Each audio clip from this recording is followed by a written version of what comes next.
You need to have a strong foundation in coordinate geometry and functions before you watch this video.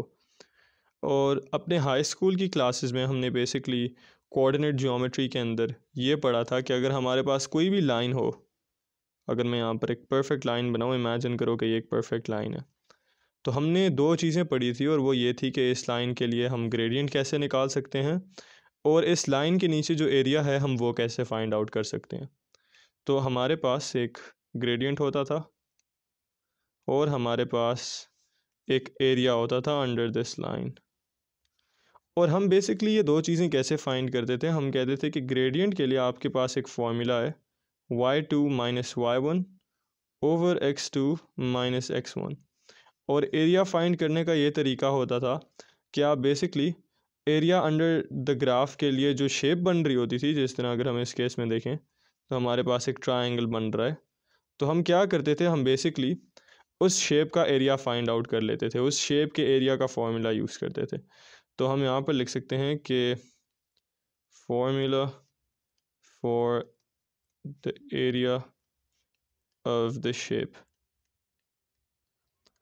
And आप क्या कर सकते हो, आप अगर इस लाइन को देखो तो आप कोई से भी दो पॉइंट्स को अगर यूज़ करो इस लाइन के ऊपर, तो आप उन पॉइंट्स के coordinates y2 y1 x2 x1 को यूज़ करके और ग्रेडियंट निकाल सकते हो इस लाइन का।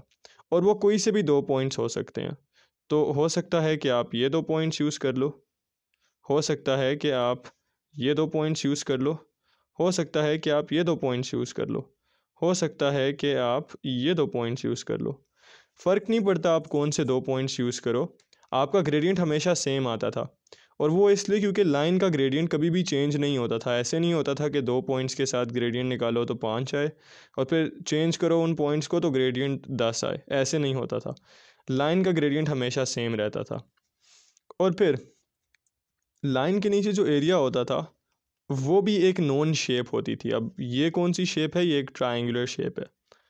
तो आप इस बेस और इस हाइट को यूज़ करके फॉर्मूला लगाओ 1/2 multiplied by base multiplied by height, और आप इस एरिया को फाइंड आउट कर सकते हो जो ट्रायंगुलर शेप का एरिया बन रहा है यहाँ पर।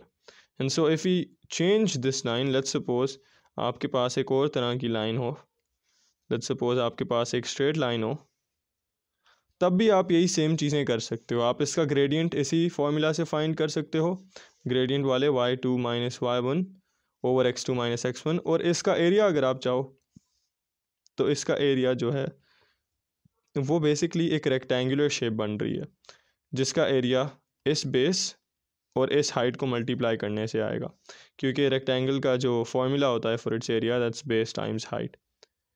तो हमारी कोऑर्डिनेट ज्योमेट्री लाइंस पर तो बहुत अच्छे तरीके से काम कर रही थी। मसला कहाँ आया, मसला तब आया जब हमारे पास लाइंस के बजाय कोई भी कर्व आ जाती थी। तो यहाँ पर मैंने इस तरह से कुछ करके एक कर्व बना लिया। इस कर्व में क्या होता था, इस कर्व में अब ये होता था कि इसका ग्रेडियंट किसी भी पॉइंट के ऊपर कांस्टेंट नहीं होता था। इसका ग्रेडियंट हर पॉइंट के ऊपर कुछ ना कुछ और होता था। और वो कैसे, वो ऐसे कि अगर मैं यहाँ पर एक पॉइंट इधर लूँ और एक पॉइंट इधर लूँ और आप इन पॉइंट्स के ऊपर टेंजेंट लाइन बनाओ, टेंजेंट लाइन बनाओ, होल्ड ऑन, तो आप क्या रियलाइज़ करते थे, आप ये रियलाइज़ करते थे कि इन दो टेंजेंट लाइंस का स्लोप सेम नहीं होता था। इस लाइन का कुछ और स्लोप होता था नीचे वाली लाइन का, और ऊपर वाली लाइन का कोई और स्लोप होता था। एंड अगेन टेंजेंट लाइंस क्या होती हैं, tangent lines basically, I hope आपने कोऑर्डिनेट ज्योमेट्री अपनी पक्के से पढ़ी हुई है। तो टेंजेंट लाइंस क्या होती हैं, ये अगर इस पॉइंट की टेंजेंट लाइन है तो जो इस पॉइंट का स्लोप है वही इस टेंजेंट लाइन का स्लोप होएगा बेसिकली।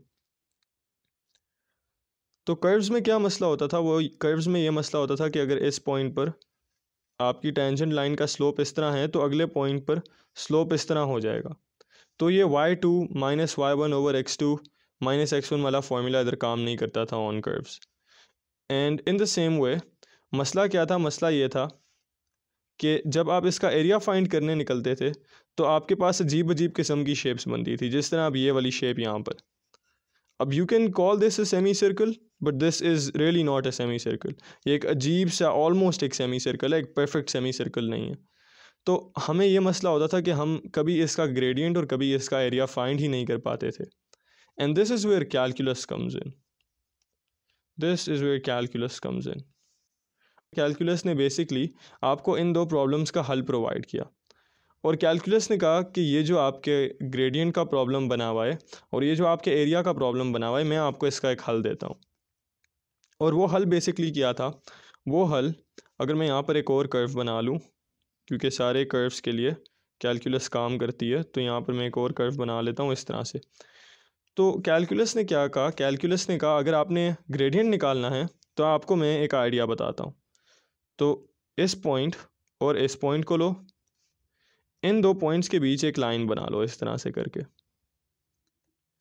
अब इस लाइन का जो स्लोप है ना, इस लाइन का जो स्लोप है वो ऑब्वियसली इन दोनों पॉइंट्स का स्लोप असली स्लोप नहीं है। वो किस लिए, क्योंकि ये दो पॉइंट्स जो हैं ये इस कर्व के ऊपर लाई कर रहे हैं, ना कि इस लाइन के ऊपर। लेकिन एक अप्रॉक्सीमेशन है, एक अप्रॉक्सीमेशन है कि ये लाइन का जो स्लोप है वो अप्रॉक्सीमेटली कुछ हद तक सिमिलर होएगा इस कर्व के। ठीक है, I hope you guys know what I am saying.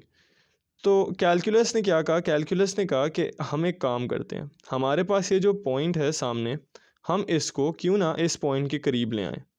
और उससे क्या होगा, उससे ये होगा कि हम इस पॉइंट को वहाँ से उठाकर इस पॉइंट के करीब लाकर और इसके ऊपर रख देंगे, और फिर जब हम फाइंड करेंगे ना स्लोप इन दोनों पॉइंट्स का, तो हमारे पास ये वाला स्लोप आएगा, और यही वाला स्लोप तो हमें चाहिए। एंड कैलकुलस ने किस तरह ये अचीव किया, ये पॉइंट यहाँ पर पड़ा हुआ था, अब इस पॉइंट में और यहाँ पर हमारे पास कुछ डिस्टेंस है जिसको हम कह लेते हैं डिस्टेंस डी। कैलकुलस क्या कहती है, कैलकुलस कहती है इस डिस्टेंस को कम करो। हमने कहा ठीक है, तो हमने इस डिस्टेंस को कम कर दिया और ये डिस्टेंस यहाँ पर आ गया। अब ये डिस्टेंस थोड़ा सा हो गया। अब अगर आप इस लाइन का और इस इन दो पॉइंट्स के बीच एक लाइन ड्रॉ करो और इस लाइन का स्लोप फाइंड आउट करो, तो वो ज़्यादा करीब है इस कर्व के स्लोप के। ठीक है, ज़्यादा करीब है एज़ कम्पेयर टू पहले जब वो पॉइंट इतना दूर पड़ा हुआ था। और फिर अगर आप इस डिस्टेंस को और कम कर दो, अगर आप इस डिस्टेंस को और कम कर दो और अब आप लाइन बनाओ, तो आप रियलाइज़ करोगे कि अब ये जो स्लोप है ये एक और बेहतर अप्रॉक्सीमेशन है to the slope of this curve. और फिर हमने क्या किया, लास्टली कैलकुलस ने कहा इसको इतना कम करो, इतना कम करो डिस्टेंस को कि डिस्टेंस ऑलमोस्ट ऑलमोस्ट ज़ीरो हो जाए। यहाँ पर ऑलमोस्ट का वर्ड बहुत ज़रूरी है, ऑलमोस्ट ज़ीरो हो जाए। तो वो पॉइंट अब ऐसे लगता था कि इस पॉइंट के ऊपर पड़ा हुआ है, बिल्कुल ऐसे लगता था। एग्जैक्टली पड़ा नहीं था, क्योंकि डिस्टेंस जो है वो अभी भी थोड़ा सा डिस्टेंस है, लेकिन वो इतना कम है कि ऐसे फील हो रहा है कि वो दो पॉइंट्स एक दूसरे के ऊपर पड़े हुए हैं। और फिर कैलकुलस ने कहा आप स्लोप फाइंड करो। तो हमने कहा हाँ यही स्लोप तो हमें चाहिए था, क्योंकि यही स्लोप है इस पॉइंट के ऊपर, और अब हम इसको फाइंड कर सकते हैं। और अब ये अप्रॉक्सीमेशन नहीं है, अब ये इसी पॉइंट का स्लोप है। आप कहोगे पर वो किस तरह, आपने तो कहा ऑलमोस्ट ज़ीरो, पूरा ज़ीरो तो डिस्टेंस अभी भी नहीं हुआ। तो देखो यहाँ पर एक बहुत की रियलाइजेशन है, और वो रियलाइजेशन ये है कि अगर आपके पास फ़र्ज़ कर लो एक बंदा है जिसका वेट है 37 किलोग्राम्स, और आपके पास एट द सेम टाइम एक और बंदा है जिसका वेट है 37.00000000000001 किलोग्राम्स। तो जब आप इसको इतना छोटा कर देते हो ना, इस चीज़ को, इस डिस्टेंस को फ़र्ज़ करो जो ऊपर हमने डी था, हमने उसको इतना छोटा कर दिया कि अब हम कह सकते हैं कि this thing is the same as this thing. और ये कैलकुलस का फ़ायदा है। और एक और रीज़न भी है जिसकी वजह से हम ऑलमोस्ट ज़ीरो कहते हैं एंड एग्जैक्टली ज़ीरो नहीं कहते। और वो क्या रीज़न है, अगर, क्योंकि आप कह सकते हो कि इसको एग्जैक्टली ज़ीरो कर दो, फिर तो एक और भी आपके पास बेहतर अप्रॉक्सीमेशन आ जाएगी। हम एग्जैक्टली ज़ीरो नहीं कर सकते, हमें अलाउड नहीं है। वो किस लिए, वो इसलिए क्योंकि जिस तरह ग्रेडियंट डिफाइंड है वो है y2 minus y1 over x2 minus x1। अगर हम इसको बिल्कुल ज़ीरो कर दें ना, ऑलमोस्ट के बजाय हम इसको 100% ज़ीरो कर दें, तो उससे एक मसला आता है। वो मसला ये आता है कि फिर तो वो दोनों एक ही पॉइंट बन जाएंगे। अभी हमारे पास वो दो अलग अलग पॉइंट्स हैं जिनके बीच डिस्टेंस बहुत थोड़ा है। अगर हम उनका डिस्टेंस बिल्कुल कम कर देते हैं फिर तो वो बिल्कुल एक ही पॉइंट बन जाएंगे। अब एक पॉइंट का तो एक ही कोऑर्डिनेट होता है एक्स और वाई, या एक्चुअली मैं इसको लिख लेता हूँ, लेट्स सपोज ए और बी है, ए कोमा बी। तो आप वो यहाँ पर पुट कर दो किसी एक जगह पर, ठीक है, एक जगह पर पुट कर दो ए बी, ए और बी। तो अब ये दूसरा जो आपने y2 x2 लिखा था ये तो दूसरे पॉइंट के कोऑर्डिनेट्स थे, दूसरा पॉइंट तो है ही नहीं, तो इनको कट कर दो अब और ये लिख दो यहाँ पर। अब यहाँ मसला देखो क्या बन गया, ये तो सिंपली y कोऑर्डिनेट है, y coordinate divided by x coordinate, ये ग्रेडियंट तो नहीं है। ग्रेडियंट होता है y2 minus y1 x2 minus x1। तो इसलिए आप इस चीज़ को ऑलमोस्ट ज़ीरो करते हो, पूरा ज़ीरो कर दोगे फिर तो एक ही कोऑर्डिनेट बन जाएगा, और एक कोऑर्डिनेट के लिए तो आप ग्रेडियंट फाइंड ही नहीं कर सकते, तो इसलिए आप उसको ऑलमोस्ट ज़ीरो करते हो और उसको इतना छोटा कर देते हो, उस d को आप इतना छोटा कर देते हो कि वो जो है यू कैन से कि इट इज़ ऑलमोस्ट, ऑलमोस्ट तो नहीं बल्कि exactly the slope at this point, क्योंकि 37 किलोग्राम्स और 37.0000000001 किलोग्राम्स में कोई फ़र्क नहीं है, ठीक है, कोई ऑलमोस्ट कोई फ़र्क नहीं है। यू कैन ऑलमोस्ट से कि this thing is the same as this thing. और ये हमारा पहला प्रॉब्लम हल करती है ग्रेडियंट वाला। दूसरी चीज़ कैलकुलस क्या करती है, दूसरी चीज़ वो हमें एरिया फाइंड करने में मदद करती है। हम कहते हैं फ़र्ज़ करो हमने ये वाला एरिया फाइंड करना है, हमें नहीं पता कि ये कौन सी शेप है, ये इस तरह की एक अजीब सी शेप बन रही है, ठीक है, हमें पता ही नहीं है ये कौन सी शेप है। तो कैलकुलस क्या कहती है, कैलकुलस कहती है कि यहाँ पर ट्राइंगल्स बनाओ। हम कहते हैं अच्छा हम ट्राइंगल्स बना लेते हैं, तो हमने यहाँ एक रेक्टेंगल्स बनाओ, तो हमने यहाँ पर रेक्टेंगल्स बना ली इस तरह से करके। अब कैलकुलस क्या कहती है, कैलकुलस कहती है ये जो इनकी बेस है ना, इस बेस को छोटा करो। हमने कहा ठीक है ज़रा देखते हैं उससे क्या होता है। हमने उसकी बेस को छोटा किया, हमने उसकी बेस को छोटा कर दिया, एंड यू कैन ऑलरेडी सी कि वो जो हमने पहले ट्राइंगल्स बनाए थे ना, उनका एरिया इतना क्लोज टू नहीं था, इतना क्लोज टू नहीं था दिस एरिया, ये जो हमने बाहर वाला एरिया बनाया है, एज़ कम्पेयर टू ये जो छोटे रेक्टेंगल्स हैं इनका है। और फिर कैलकुलस क्या कहती है, कैलकुलस कहती है इन एरियाज़ को फर्दर और छोटा कर दो। हम कहते हैं ठीक है, तो हमने इन एरियाज़ को नहीं, सॉरी, इन बेसिस को और छोटा कर दो, और हमने इन बेसिस को और छोटा कर दिया, और अब ये रेक्टेंगल्स बहुत करीब करीब पड़े हुए हैं। So we have something like this going on over here. और अब आप देख सकते हो कि अब हमारा जो एरिया है ना under this curve, this is an even closer approximation to that area. ये जो अभी इन रेक्टेंगल्स का एरिया होगा, अगर आप इन सारे रेक्टेंगल्स का एरिया फाइंड करो और उनको ऐड करो, तो जो एरिया इस कर्व के नीचे बन रहा है ना आपके पास, उसकी एक बहुत क्लोज अप्रॉक्सीमेशन आएगी।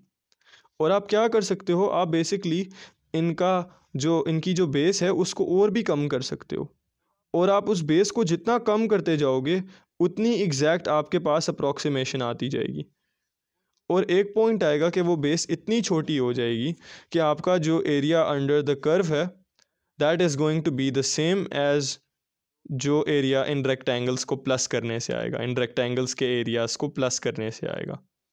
तो कैलकुलस यहाँ पर हमें क्या कह रही है, कैलकुलस हमें यहाँ पर कह रही है कि इनकी जो बेस है उसको ऑलमोस्ट ज़ीरो कर दो, ऑलमोस्ट ज़ीरो। और ऑलमोस्ट ज़ीरो करने में क्या होता है, बेसिकली आपके पास एक बहुत क्लोज अप्रॉक्सीमेशन आ जाती है। तो आपका ऑलमोस्ट ज़ीरो क्यों, पूरा ज़ीरो क्यों ना कर दूं। तो देखो अगर आपके पास एक रेक्टेंगल है, आप उसका एरिया कैसे निकालते हो, आप उसकी बेस को मल्टीप्लाई करते हो उसकी हाइट से। अब अगर आप एक रेक्टेंगल की बेस ही ख़त्म कर देते हो तो वो अब रेक्टेंगल तो रह ही नहीं गया, उसकी तो अब बेस ही ना हुई, सिर्फ एक हाइट हो गई। इस चीज़ का एरिया कैसे निकालोगे, तो वो अब रेक्टेंगल ही नहीं रहा। एंड सो आपने क्या करना है, आपने उसको ऑलमोस्ट ज़ीरो करना है, पूरा ज़ीरो नहीं करना। And then you can go ahead and add all of those rectangles, और आपके पास बेसिकली ये वाला जो एरिया था इसकी वैल्यू आ जाएगी।